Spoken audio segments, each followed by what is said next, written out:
일어나자마자 물을 끓이는 것은 나의 오랜 습관이다. 약한 불에 달달 끓인 차는 오랫동안 살살 길들인 것처럼 온순하고 상냥하다. 첫 번째로 우려낸 차는 마시지 않는다. 지난한 여정을 겪어왔을 차를 한번 씻겨주는 과정이다. 깊이 잠자고 있는 친구를 깨우는 것이기도 하다. 첫 차는 물과 가까울 정도로 희고 약간 따뜻한 색이다. 마치 준비됐다고 말하는 것 같다. 첫 차를 버리는 일은 없다. 찻잔을 가득 채우고 유리주전자와 차 붓에 부어 집기를 따뜻하게 데운다. 차와 다도기구 모두를 깨우는 일이다. 그렇게 쓴 첫 차를 큰 그릇에 모아두면 고양이가 오며 가며 핥아 마신다. 두 번째 우려낸 차부터 마신다. 보글보글 끓는 물을 차후에 넣고 뚜껑을 닫은 뒤 그 위로 뜨거운 물을 골고루 부어준다. 차후 안과 밖의 온도차를 줄여주면서 순환을 돕기 위해서다. 더불어 아주 예쁘기도 하다. 시원하게 샤워를 하는 차호는 유리알처럼 반짝반짝 빛이 난다. 마치 기다렸다는 듯 첫 차와 눈에 띄게 다른 선명한 황갈색의 차가 우러난다. 찬물 위로 하얗고 뽀얀 김이 회오리치듯 일어난다. 그것을 따뜻하게 데워놓은 찻잔에 따르고 딱 좋게 식었을 때 호로록 마신다. 아무 말도 하지 않고 아무것도 먹지 않고 차를 마시기 위해 하루에 첫 입을 여는 일은 황홀하다. 메마른 입과 빈속에 뜨끈한 차가 천천히 흘러내려간다. 묵직한 따뜻함이 깊은 곳까지 스며든다.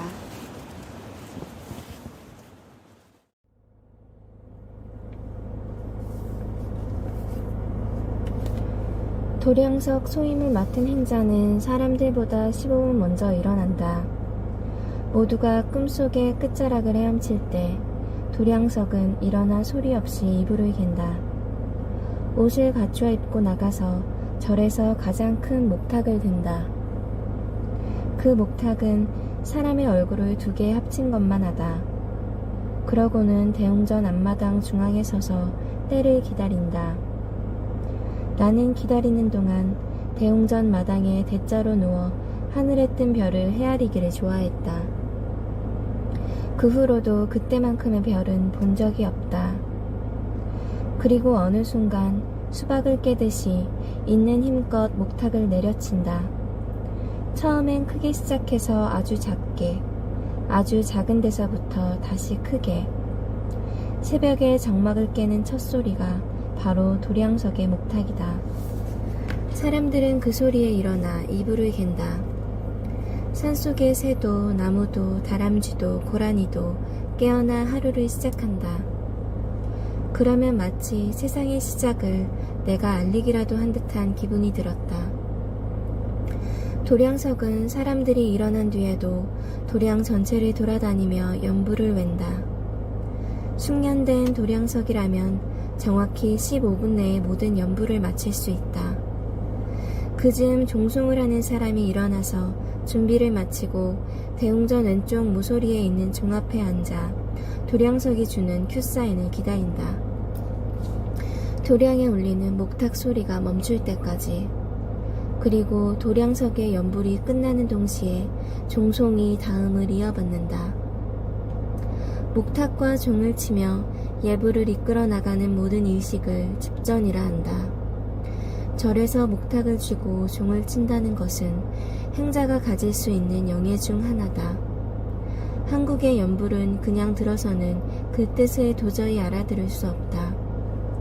인도에서 시작된 연불을 중국어로 번역하고 그것을 다시 소리나는 대로 한국어로 바꾼 것이라 그 과정에서 정체불명의 언어가 된 것이다. 하지만 나는 어릴 때부터 암기 하나는 자신이 있었다.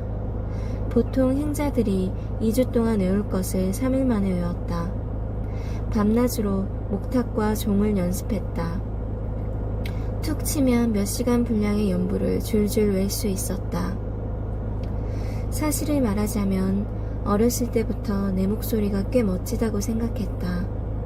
힘있는 저음을, 발음은 시원하면서도 카랑하고 성량도 훌륭하며 어딘가 근엄하다고 생각했다. 물론 나 빼곤 아무도 그렇게 생각하지 않았다. 10대 시절 내내 이상한 성격으로 어디를 가나 미움을 받아서 보여줄 일이 없었기 때문이다. 절은 그 목소리를 처음으로 마음껏 써보았던 곳이었다. 온 마음을 다해 목소리를 길어 올렸다. 청아하고 영험한 소리가 법당 가득 울려 퍼졌다. 내 목소리가 할 수 있는 가장 멋진 일이라고 생각했다. 그 생각은 지금도 여전하다.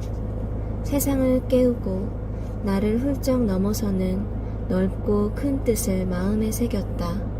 나를 위해서, 그곳에 있는 만물을 위해서. 그래서 그것이 나의 18번이라고, 내가 가장 부르고 싶은 노래라고 나는 답하고 싶었던 것이다.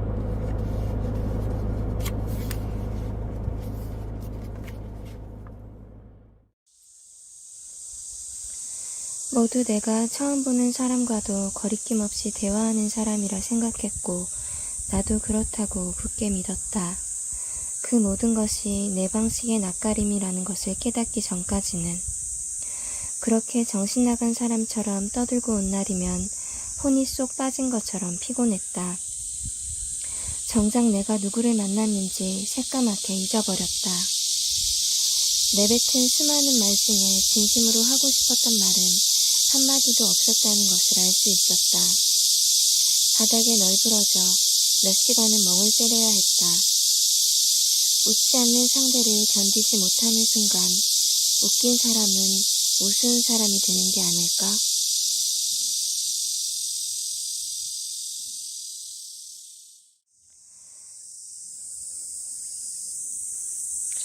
하여튼 그날 웃긴 얘기를 한 사람은 아무도 없었다.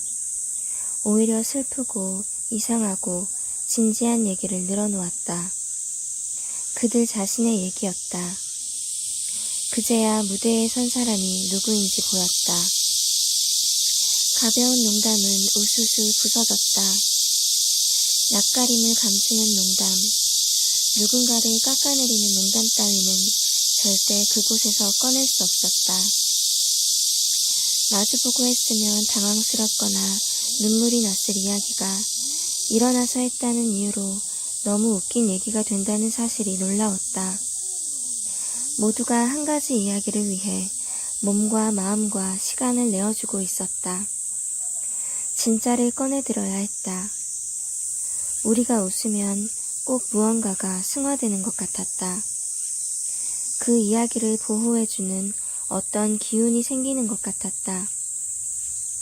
우리는 서로에게 놀라고 있었다. 사실 모두가 진짜 이야기를 기다리고 있었다. 최초의 공연이 시작되었고 최초의 관객이 되고 있었다. 나는 팔짱을 풀었다. 바로 앉아서 상체를 앞으로 기울였다. 코미디가 시작된 것이다.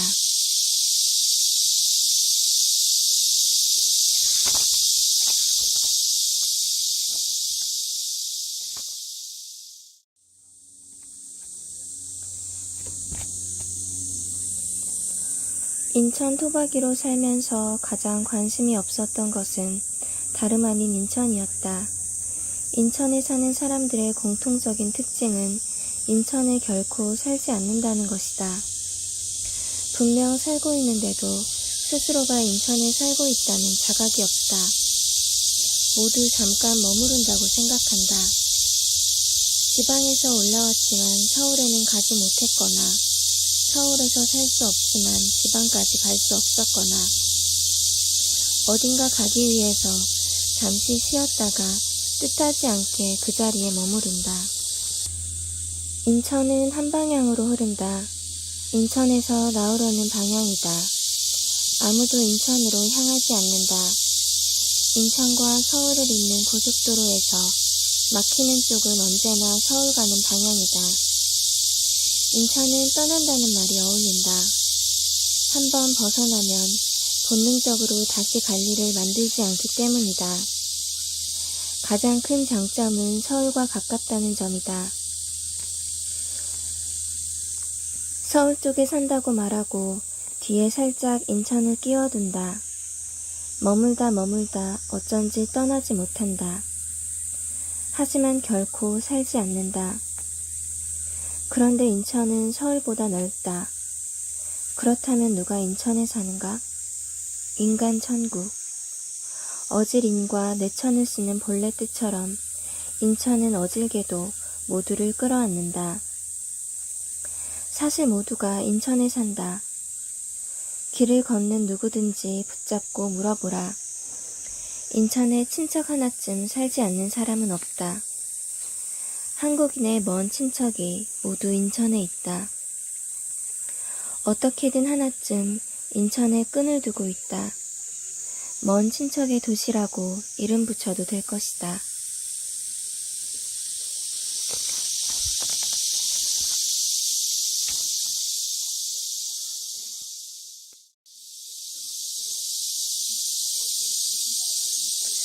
좀 더 적을 만한 것이 없나 생각해가며 한 줄 한 줄을 더하고 있는데 어느새 볼에 눈물이 흘러내렸다. 내 앞에 명확히 실존하는 묵직한 가난은 그래서 너무도 지루하고 뻔한 어조로 처참하게 서술되고 있었다. 그곳에는 예쁜 원피스 한 벌을 사기 위해 산책 삼아 버스비를 아끼고 때로는 비싸고 맛있는 밥을 먹는 사치를 부리고 친구들과 적은 돈으로 여행을 가기 위해 갖가지 방법을 연구하고 빛 좋은 날에는 잠시 수업을 빠져나와 산책을 하는 내 모습이 없었다. 그것은 어릴 적부터 TV를 틀면 나오던 불행한 사람들의 이야기, 어른의 말을 듣지 않은 아이들이 벌로써 받는 운명과 같은 이야기였다.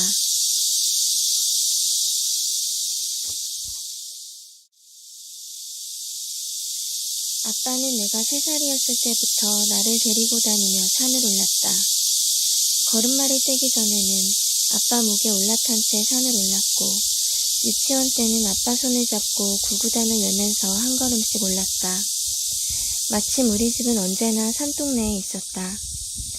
우리 가족이 워낙 산을 좋아해서 그랬다고 생각했는데 나중에야 보통 가난한 동네는 산을 끼고 있다는 사실을 알았다. 아빠와 키가 거의 비슷할 정도로 훌쩍 자란 뒤에도 우리는 곧잘 산에 다녔다. 움직이는 걸 별로 좋아하지 않는 엄마도 늘 따라 나섰다. 산이 너무 익숙해서 나 홀로 성큼성큼 오르다가 정상에 도착해서야 엄마 아빠를 만나는 경우도 많았다. 한참을 오르다가 뒤를 돌아보면 아빠와 엄마가 올라오는 모습이 보였다. 나는 그들이 천천히 내 쪽으로 올라오는 모습을 먼 곳에서 지켜보는 것이 좋았다. 새가 지저귀는 소리, 나뭇잎이 바람에 살랑거리는 소리를 들으며 혼자 있으면서도 함께 있다고 느꼈다.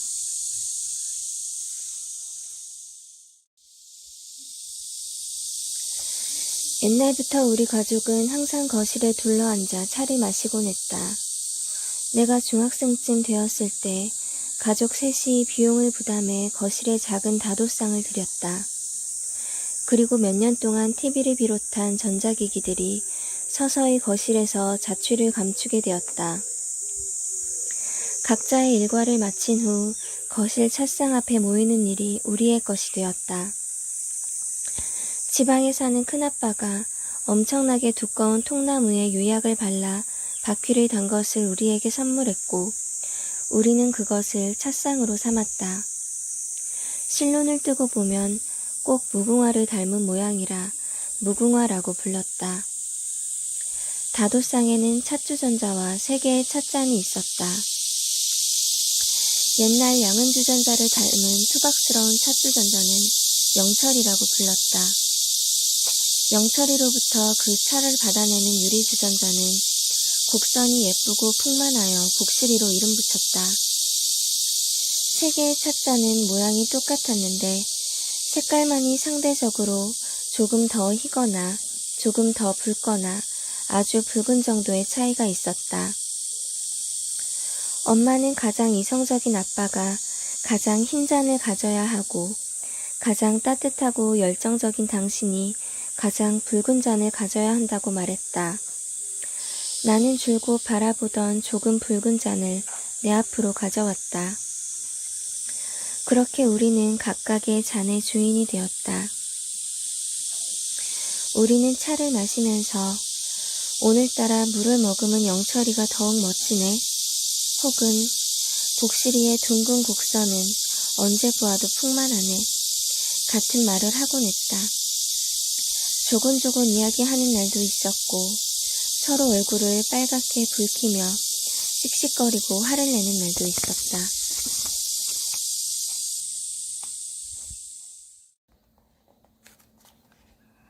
내가 어쩌다가 웃긴 사람이 됐나 생각해보니 거기에 아빠가 있었다. 나는 평생 그를 보고 자랐다. 매일같이 펼쳐지는 그의 쇼를. 그는 어느 날 스님이 되겠다고 엄마와 나를 떠나갔다. 쇼는 그렇게 막이 내렸다. 그렇게 된 지 벌써 얼마나 지났는지 모르겠다.